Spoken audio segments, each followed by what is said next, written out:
မိတ်ကလေးမိသွားတဲ့အခါမှာမျက်နှာနဲ့လည်းပင်တခြားစီဖြစ်မနေအောင်ဒီ3နှစ်ကြာ spray လေးဖြန်းပေးလိုက်ပါတယ် natural လေးလိမ့်ချင်တာဖြစ်တဲ့အတွက်ကြောင့်မလို့ဒီ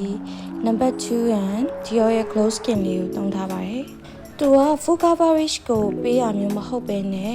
ဒီကိုယ့်ရဲ့အသားရည်ကိုငကိုရှိရင်ဆွဲတဲ့ glow ဖြစ်စေရဲ့ vibe မျိုးရပါတယ်မျက်ကွင်းညူတာဖုံးဖို့အတွက် coverage ဖြစ်တဲ့ဒီ concealer ကိုအသုံးပြုထားပေးပါတယ်ပါနီ blush ကိုလည်း natural sun နဲ့အရောင်လေးကိုပဲသုံးထားပါတယ်ဒီ look လေးမှာ natural sun နဲ့ look ကိုပို့ပြီးတော့ရချင်တဲ့အတွက်ကြောင့်ပါ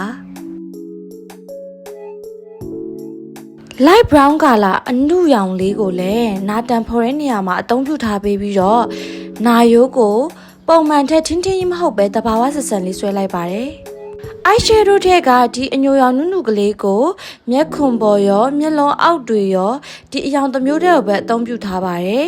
ပြီးတော့ဒီထဲမှာပဲပါတဲ့ one color ဒီ bling လေးနဲ့မျက်ခွန်ပေါ်မှာ bling လေးတင်လိုက်ပါတယ်မျက်တောင်တူတွေမတက်တော့ဘဲနဲ့ဒီ mascara တစ်မျိုးတည်းနဲ့မျက်တောင်လေးတွေကိုကော့ကော့ရွှွှွှွဖြစ်သွားအောင်ကော့လိုက်ပါမယ်မျက်လုံးအပေါ်ရောအောက်ရောကော့ပြီးသွားပြီဆိုရင်တော့ဒီမျက်ခုံးမွေးဆွဲတဲ့ရန်ဒီ brush နှစ်ခုအသုံးပြုပြီးတော့မျက်ခုံးမွေးလေးတွေကိုတဘာဝဆက်ဆံလေးဖြစ်အောင်ဆွဲလိုက်ပါမယ်ရှင်မျက်ခုံးမွေးလေးတွေဆွဲပြီးသွားပြီဆိုရင်ဒီ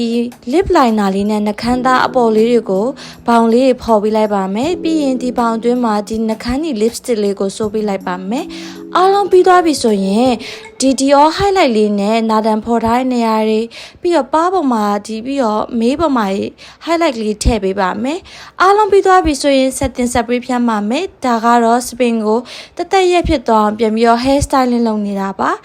ဒါကတော့ဗီဒီယိုပထမဦးဆုံးမှာပါတဲ့ whitening spray လေးနဲ့မျက်နှာအပေါ်ရောအောက်ရောဒီလေပင်ရောညီအောင်ပေါ့နော် spray လေးဖြန်းလိုက်တာပါဒါ final look ပါပြီးဆုံးသွားပါပြီရှင်